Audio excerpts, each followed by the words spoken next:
누가복음 8장입니다. 누가복음 8장 22절로 25절까지의 말씀,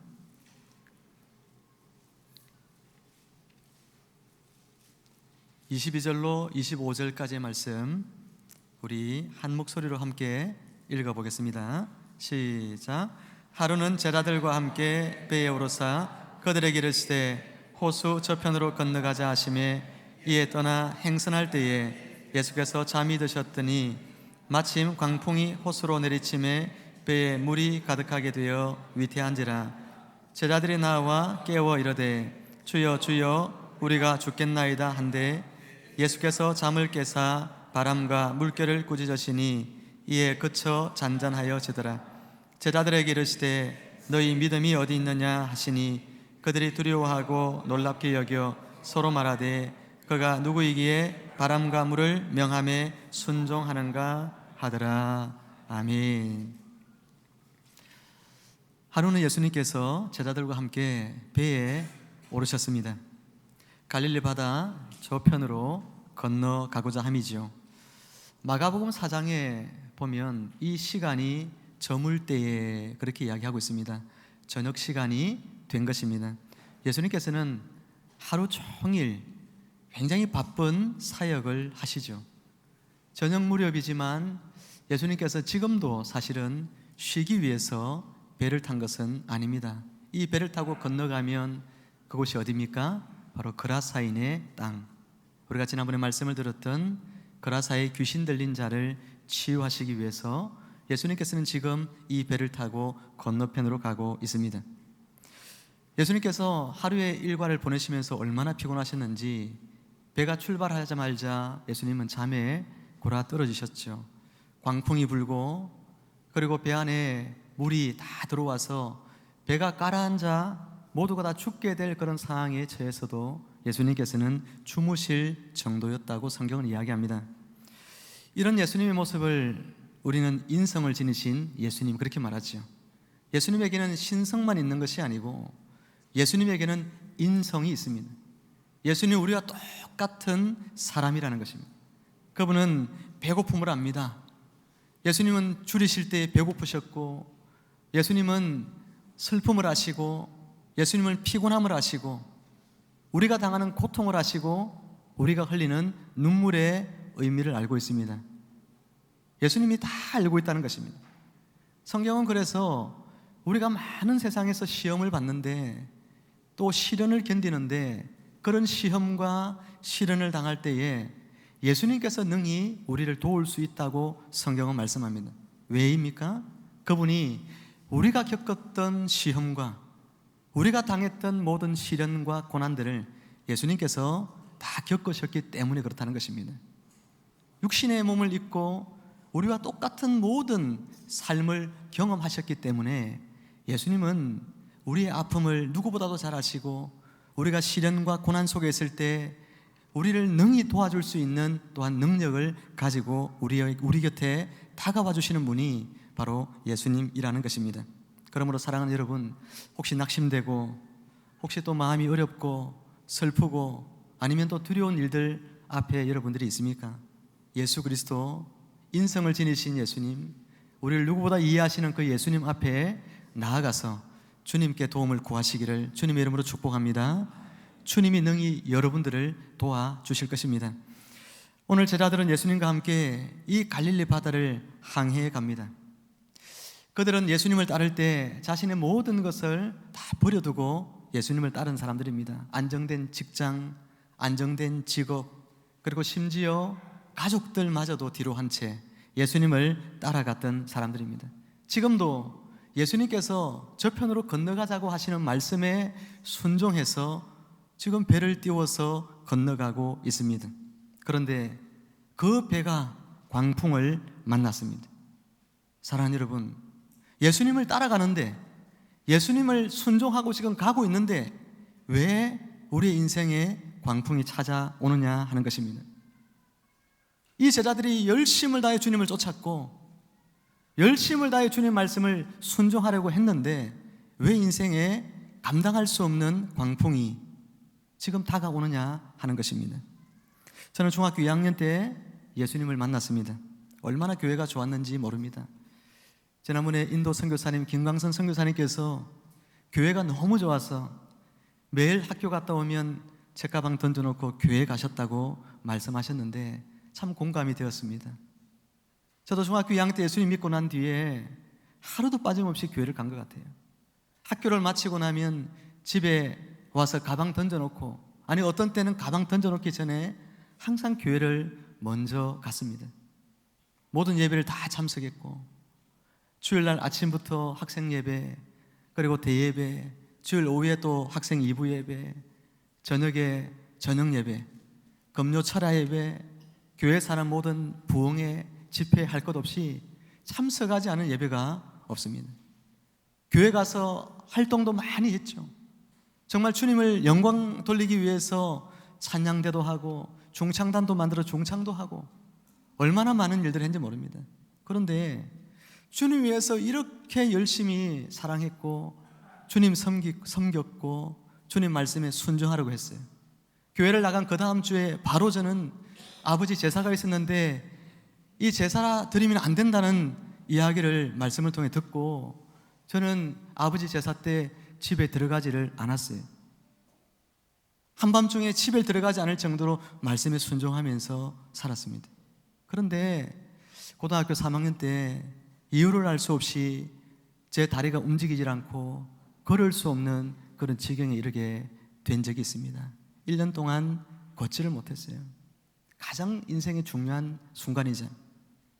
이제 곧 학력고사를 앞두고 있는 시점에 왜 그 중요한 시간에 하나님은 나의 몸을 치셔서 나로 하여금 학교의 공부를 제대로 할 수 없는 그런 상황에 나를 내모셨을까? 여러분, 이해가 안 될 때가 있습니다. 하나님을 안 믿는 것도 아니고 하나님을 누구보다 열심히 믿고 순종하며 사는데 왜 우리의 삶에 광풍이 찾아오는지 이해되지 않을 때가 참 많이 있습니다. 다니엘 기도를 하면서 많은 은혜를 받습니다만 그 중에 김관성 목사님이란 분이 나오셔서 간증을 하셨습니다. 이 목사님께서는 어릴 때 아버지가 알코올 중독자셨고 그리고 노름을 도박을 너무나 좋아하셔서 집에 늘 밤새도록 아버지가 집에 사람을 불러다가 도박을 그렇게 하셨대요. 집안에 담배 연기가 가득하고 숨을 쉬고 호흡하고 살 수가 없어서 엄마하고 이 김관성 목사님은 책상 밑에 머리를 넣어서 그곳이 연기가 좀 덜한 곳이라 단칸방 안에 있는 그 책상 밑에 머리를 놓고 그렇게 살았답니다.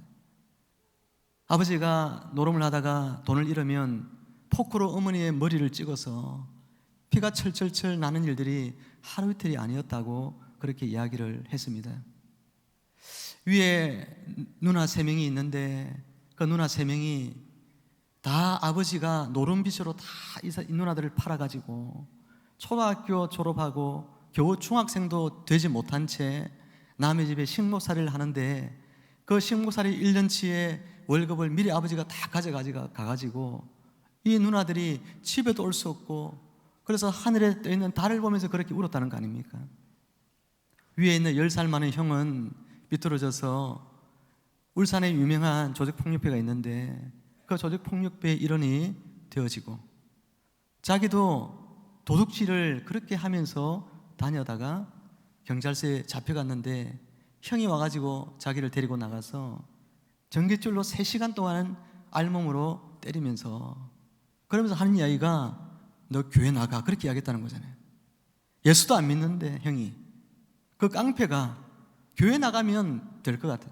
그래서 교회 나가랬다는 거예요. 그래서 이 김관성 목사님이 교회를 나가서 거기에서 나갔는데 말씀이 들어옵니까? 근데 어느 날 말씀이 들어왔대요. 목사님이 뭐라고 말씀하시냐면 예수님을 믿으면 온전히 믿고 따라가면 한 사람의 인생만 바뀌는 것이 아니라 한 집안, 그 가문이 바뀐다. 축복을 받는다. 그 이야기를 듣는 순간부터 완전히 다른 인생을 살았다는 겁니다. 매일마다 새벽 기도를 나가고 그 어린 중학생 때부터 새벽 기도를 하루도 빠지지 않고 모든 예배를 다 참석하고 그리고 고등학교를 졸업할 때 신학교를 가서 목사님이 되는 이 과정을 밟고 목회자가 된 거예요. 근데 개척을 했는데 5년 만에 교회가 문을 닫게 됐습니다. 하나님 앞에 정말 충성스럽게 열심히 살은 것밖에 없는데 개척하면서 없는 돈, 있는 돈 다 긁어 샜을 거 아닙니까? 문을 닫았어요. 그리고 아주 시골의 작은 교회에 부임을 하게 됐는데 그 지하에 사택이 있었대요. 16계단을 내려가면 그 지하에 사택이 있는데 여름철 비가 오기만 하면 비가 그 물을 집을 채워가지고 홍수가 나기 일쑤고, 비가 조금이라도 오면 아들과 함께 밤새 물을 퍼내느라고 그렇게 죽을 고생을 하고, 화장실이 그 바깥으로 나와서 저 멀리 공중 화장실이 있어서 그곳까지 다녀야 되는, 그래서 요강을 가지고 새벽기도 나올 때마다 그 요강에 모아둔 이 오줌을 가지고 나와서 오다가 많이 이렇게 쏟기도 하고, 그러면서 어느 날 생각이 들더라는 거예요. 내 인생이 왜 이렇게 됐을까? 스스로 생각할 때에 얼마나 자괴감이 들었는지 모른다고 목사님이 참 솔직하게 그 이야기들을 해 주시더라고요. 얼마나 하기 힘든 이야기였어요. 목사님이 생각했답니다. 하나님 앞에 온전히 믿음대로 산 것밖에 없고 하나님 기쁘게 해드리려는 1년만으로 살아왔는데 왜 하나님이 그렇게 말씀하셨던 나와 우리 가문이 하나님의 복을 받는 그런 일들은 일어나지 않느냐는 것입니다. 그래서 목사님이 울산에 목회를 그만두고 울산에 있는 회사에 이제 취직을 해야 되겠다, 그런 마음을 먹었는데 하나님께서 특별한 은혜로 말미암아서 그 목사님을 붙잡아 주셨고, 지금은 제가 인터넷 찾아보니까 목회를 참 잘하고 계시더라고요. 교회도 새롭게 예쁘게 꾸미시고 아마 지하에서도 나오신 것 같아요. 근데 그 목사님의 간증을 들으면서 제가 느낀 건 그겁니다. 하나님 앞에 열심히 그렇게 믿음대로 살았는데 왜 인생의 풍랑이 그치지를 않느냐는 거예요. 왜 나의 인생이 이렇게 광풍이 불어닥치고 또 물에 잠기고 나를 이렇게 하나님 마치 괴롭히려고 작정이라도 한 것처럼, 목사님 말을 빌리면 때린데 또 때린 하나님 계셔, 맞은데 또 맞고, 왜 하나님 그렇게 하시냐고 이야기를 하는 것을 보았습니다. 사랑하는 여러분, 우리가 예수님과 함께 동행하면서 산다고, 예수님 말씀에 순종하며 산다고 해서 우리에게 시련과 고난이 없어지는 것은 아닙니다. 아브라함이 하나님의 부름을 받았을 때 75세의 나이였습니다. 그는 자기 고향 갈대아 우르에서 잘 살고 있는 사람이었는데 수천 킬로미터나 떨어진 이 가나안 땅으로 하나님이 부르셨습니다. 하나님 앞에 순종했습니다. 자기의 모든 집안을, 그리고 자기의 모든 여러분 사업, 그리고 모든 안정된 직장, 모든 기반들 다 버리고 하나님 말씀을 순종해서 그 척박한 땅 가나안으로 갔어요. 하나님이 약속의 땅이라고 했으니까 얼마나 축복이 기다릴 줄 그렇게 우리가 생각하지 않습니까? 가자마자 아브라함을 기다리고 있는 것이 뭐였습니까? 바로 가뭄이었어요. 가자마자 흉년이 들었어요. 양식이 없어서 먹을 것이 없는 지경이 되고 만 것입니다. 하나님 말씀 따라갔는데, 순종했는데 왜 흉년이 찾아옵니까? 왜 하나님께서 이런 시련을 우리에게 주시는지 우리는 다 이해할 수 없지만 한 가지 확실한 것이 있습니다. 시련과 역경은 하나님께서 우리를 연단하시는 하나의 과정이라는 사실인 거죠. 땅속에서 캐어난 여러분 광석들을 그대로 두면 그 가치가 없습니다. 다 불로서 재련해서 그 안에서 여러분 광석 안에서 보석을 캐어내어야 하는 것이죠. 욥은 매일마다 하나님 앞에 예배를 드리는 사람이었다고 성경은 이야기하죠. 그런데 이 욥이 하루아침에 자식을 잃고 재산을 잃고 건강을 잃어버립니다. 그런데 이런 시련 속에서 욥이 뭐라고 고백하느냐 하면 욥기 23장 10절에 그러나 내가 가는 길을 그가 아시나니 그가 나를 단련하신 후에는 내가 순금같이 되어 나오리라. 할렐루야. 우리를 단련하신다는 거예요. 우리가 욥 같은 고난당하면 아무도에게 살아남을 사람이 없겠죠. 하나님은 욥이니까 이런 시련도 견딜 수 있을 것이라고 하나님은 생각하신 겁니다. 우리가 견딜 만한 하나님 시련을 주시고 연단을 하신다는 것 여러분이 믿으시기를 축복합니다. 내가 감당할 수 없는 시련을 하나님 주시지 않습니다. 하나님의 자녀에게도 이처럼 시련이 있고 고난이 있습니다. 하지만 그것 때문에 우리가 망하는 법은 없다는 것을 알아야 돼요. 그것들은 하나님께서 우리를 연단하시는 도구입니다. 이런 시련을 만날 때 성도에게 요구되어지는 한 가지가 있습니다. 야고보서 1장 12절에 야고보 선생은 우리에게 이런 말을 하죠. 시험을 참는 자는 복이 있다. 하나님 우리를 시험하시고 하나님 우리를 시련하실 때 우리가 그것을 인내하며 참으면 복이 있다는 겁니다. 하나님 우리에게 주시는 것은 복이지, 시련 속에서 우리가 고난당하는 것을 하나님이 즐겨하시는 분은 절대 아닙니다. 그것을 잘 이겨내라고 하나님 뒤에서 응원하고 있습니다. 아이들이 어릴 때 클 때 이제 여러분 뒤집기 하고 또 조금 있으면 이제 기고, 그런데 그 아이들 뒤집기 하는 게 힘들다고 애처로워 보인다고 여러분이 자꾸 뒤집어 줘보세요. 그 아이 못 뒤집습니다. 아이들이 일어날 때 일어나고 수십 번, 수백 번, 수천 번 애들이 넘어집니다. 근데 그거 여러분 힘들다고 보기 그지요? 다리에 보조기 채워가지고 세워보세요. 못 걸어 다닙니다. 많이 넘어질수록 다리에 힘이 생기는 거예요. 우리 육신의 자녀들도 그렇게 키웁니다. 하나님께서 우리를 키울 때 그런 겁니다. 우리가 연약한 그리스도인으로 세상 속에서 실패하고 늘 좌절과 낙심과 절망 속에 사는 그리스도인이 아니라 하나님의 자녀로서 당당하게 살기를 원합니다. 우리에게 시련을 주시고 역경을 주시는 건 이것이 우리에게 연단을 통하여 순금 같은 믿음으로 우리가 하나님 앞에 세워지기를 하나님은 바라시기 때문에 때로는 우리가 이해 안 되지요. 왜 하나님 나에게 이런 시련을 주시는지 잘 모르지만, 그러나 하나님에게는 그런 뜻들이 있다라고 하는 사실을 저와 여러분들이 믿고 그 시련을 감당해 나가시기를 주의 이름으로 축원합니다. 마틴 루터가 이런 이야기를 했어요. 시련이 없고 모든 것이 순조로울 때가 가장 위험한 시련이다. 왜냐하면 그때 인간은 하나님을 망각하고자 하는 유혹을 받기 때문이다. 여러분, 시련이 없으면, 고난이 없으면 우리는 하나님을 곧잘 잊어버립니다. 고난이 있기 때문에 하나님을 그래도 찾는 것 아니겠습니까? 시련이 있으니까 그래도 늦긴 했지만, 시련이 찾아오기 전에 하나님 찾으면 더 좋지만 그래도 시련이 있으니까 하나님을 찾습니다.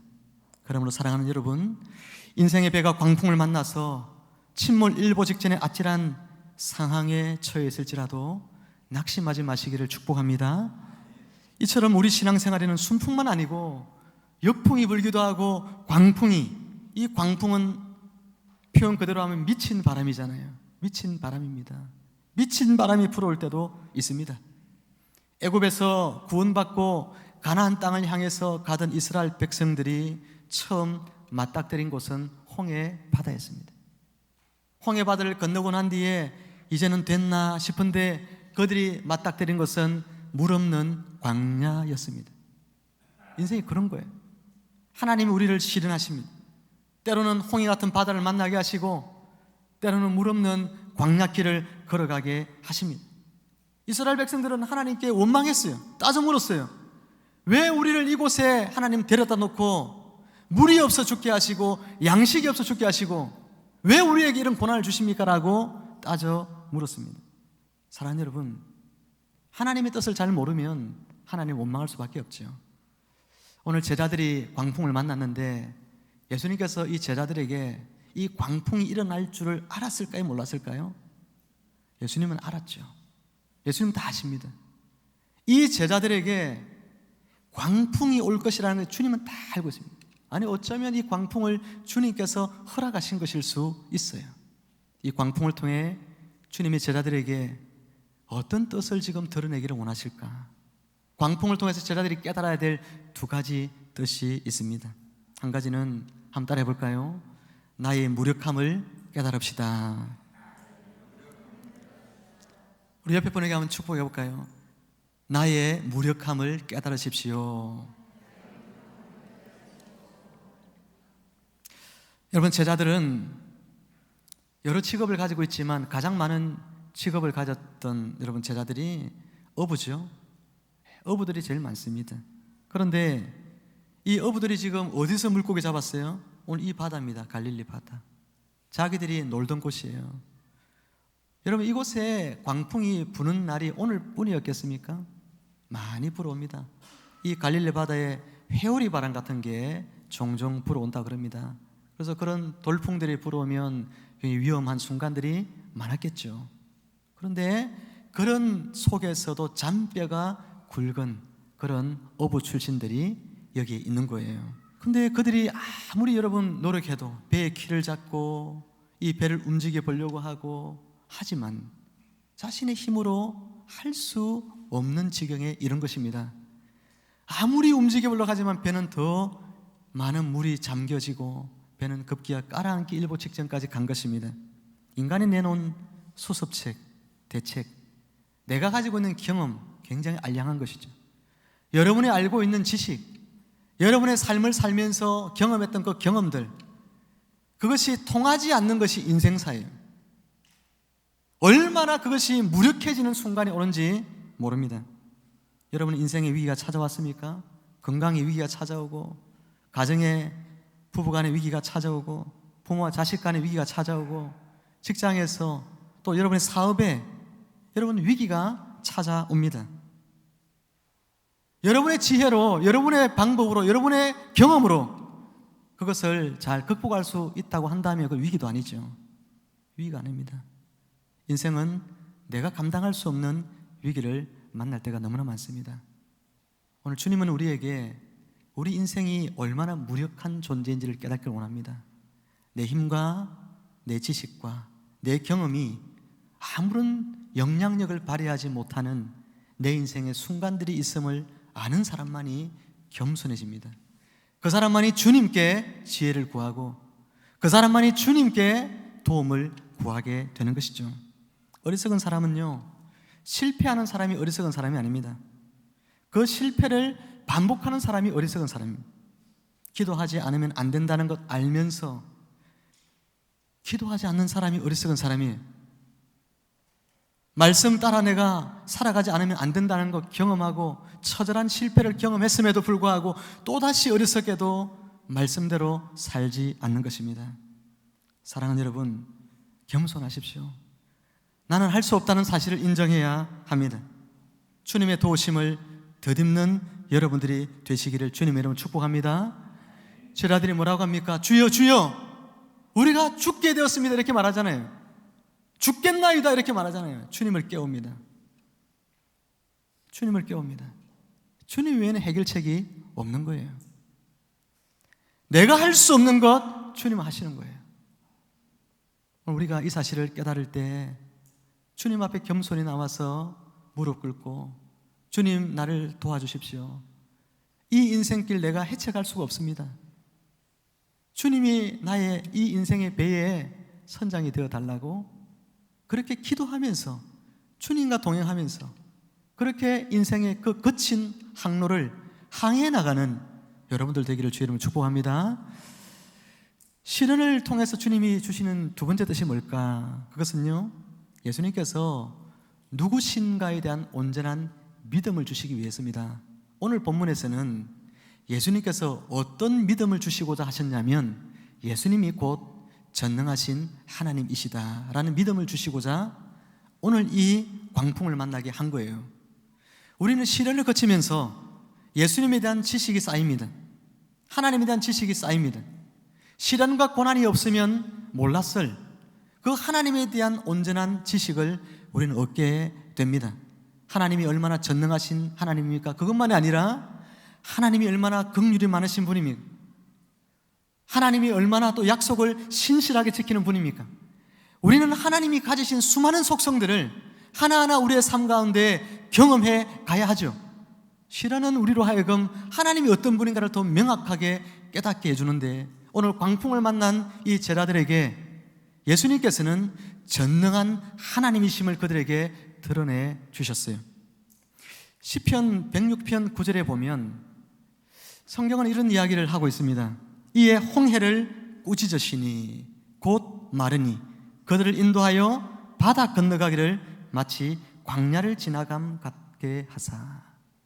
여러분, 구약 성경에 하나님께서 이스라엘 백성을 인도해서 홍해를 건너갈 때 홍해를 뭐 했다고요? 홍해를 꾸짖으시니. 여기 꾸짖으시라는 이 단어가 굉장히 중요합니다. 예수님께서 오늘 성경 본문에서 뭐라고 했습니까? 24절 끝부분 보세요. 바람과 물결을 뭐 하시니? 꾸짖으시니. 이렇게 말씀하고 있죠. 예수님께서 지금 무엇을 의도하고 있는지를 보여주는 대목이에요.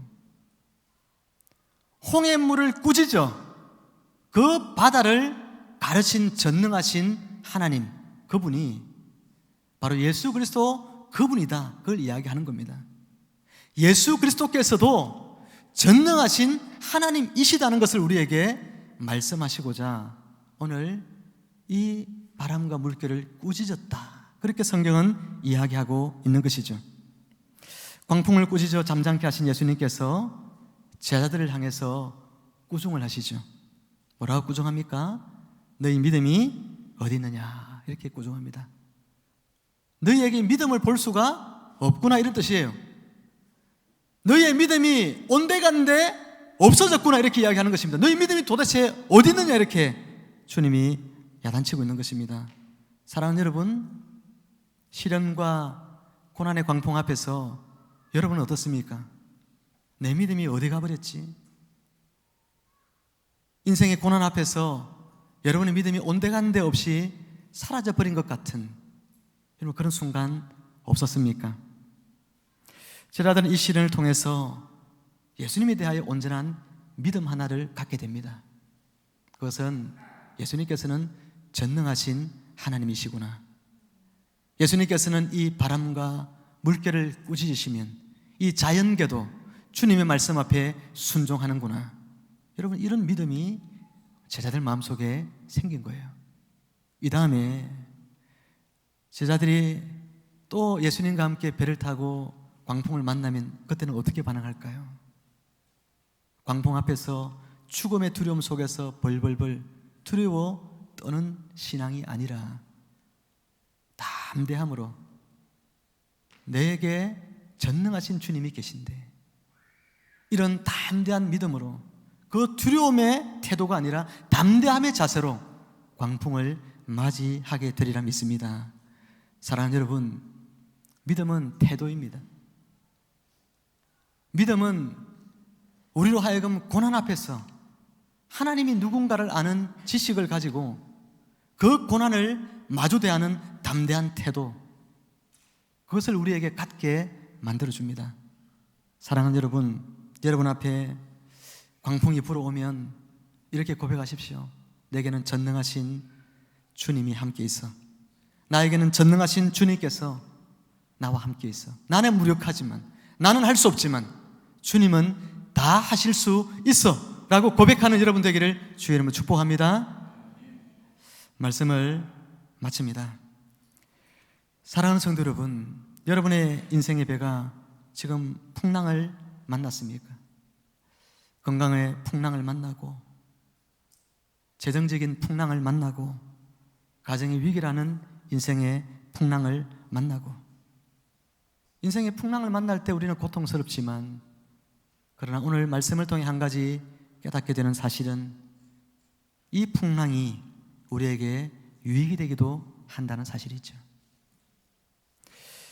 첫째는 나의 무력함을 깨닫게 되기 때문에 이 풍랑은 나에게 유익이요, 두 번째는 예수님이 어떤 분인지를 우리가 더 온전한 믿음을 갖게 되기 때문에 이 풍랑은 우리에게 유익이 되어지는 것입니다. 제가 아는 목사님이 서울에서 개척을 해서 많은 시련을 겪으면서 고생 하셨는데, 젊을 때는 목사님 그랬대요. 내가 교회 개척하면 사람들이 막 몰려올 줄 알았대요. 가끔 여러분 뭐 그런 생각하거든요.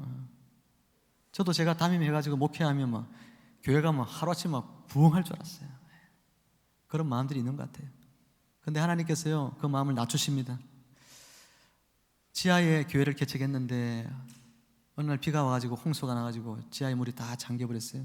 성도도 몇 명 되지도 않는데 교회가 물에 다 잠겨버리니까 목사님이 얼마나 울면서 그 물을 퍼내는데, 여러분, 이 속구리 같은 바구니 같은 거에 쌀이 이렇게 좀 담겨 있는데 그게 둥둥 떠다니더래요. 그걸 보면서 하나님이 그래도 나에게 죽지 말라고 하시는 건가? 그래도 내가 너에게 먹을 것을 주겠다는 것인가? 그렇게 생각을 했대요. 그리고 서울에 목회를 접고 광주로 내려왔습니다. 아무것도 가진 것이 없고 누가 개척한다고 같이 하겠다는 사람도 없고, 그런데 교회를 개척했어요. 이제는 달라진 것이 있다면 옛날에는 내가 이 목회를 성공해 보리라 그런 마음이었다면 이제는 완전히 낮춘 마음이죠. 하나님이 하셔야 됩니다. 하나님이 하시면 되고 내가 하면 안 됩니다. 그런 믿음으로 했을 때에 정말 기적 같은 일들이 일어나기 시작하는데, 살 수 없는 땅을 경매가 나와서 아주 싼 값에 사게 되는데 그 돈이 어디 있습니까? 돈도 없잖아요. 근데 갑자기 자기 아는 친구가 농협에 또 지점장으로 돼 있는 거예요. 그 지점장에 또 속여줘가지고 그 돈마저 대출을 해가지고 돈 하나 없이 땅을 구입하게 되고 교회를 세우고 개척을 하게 됐는데, 지금은 참 목회를 잘하십니다. 제가 가끔씩 만나서 목사님이 저보다 형편이 나으니까 밥 좀 사세요 이러니까 제가 밥 얻어먹거든요.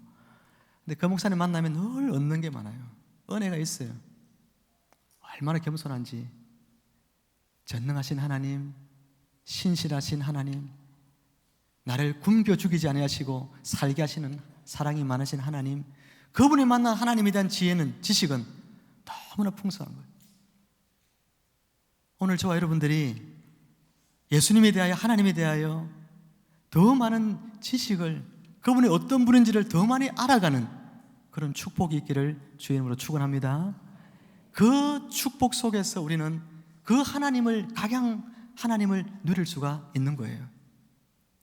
오늘 저와 여러분들이 인생의 풍랑 앞에서 제자들처럼 오늘 우리가 예수님을 만나는 것은 전능하신 예수님으로 만나지만, 또 다른 시련과 고난이 올 때도 그것을 통해서 여러분은 신실하신 하나님, 사랑이 풍성하신 하나님, 나를 절대로 죽이지 않고 살게 하시는 하나님, 고난길에서 나와 함께 동행해 주시는 하나님, 내 아픔을 껴안고 눈물 흘리시는 그 하나님을 여러분이 만나게 되시기를 주 예수 그리스도 이름으로 축원합니다.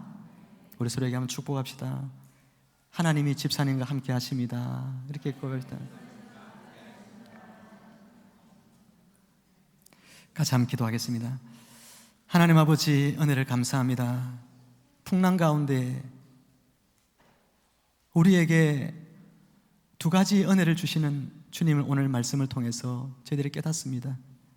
내 힘으로는 안 된다는 것, 실패했던 나의 방법으로, 나의 지식으로, 나의 경험으로 하나님 인생을 살아내려고 하지 않도록 하나님 우리를 붙잡아 주시옵소서. 날마다 하나님 앞에 엎드리게 하시고 전능하신 주님의 손에 나의 인생을 맡기는 그런 주의 백성들이 되게 해 주옵소서. 시련을 통해서 아픔도 있지만 이 시련을 통해서 하나님에 대하여 우리가 더 많은 지식을 얻게 되기를 원합니다.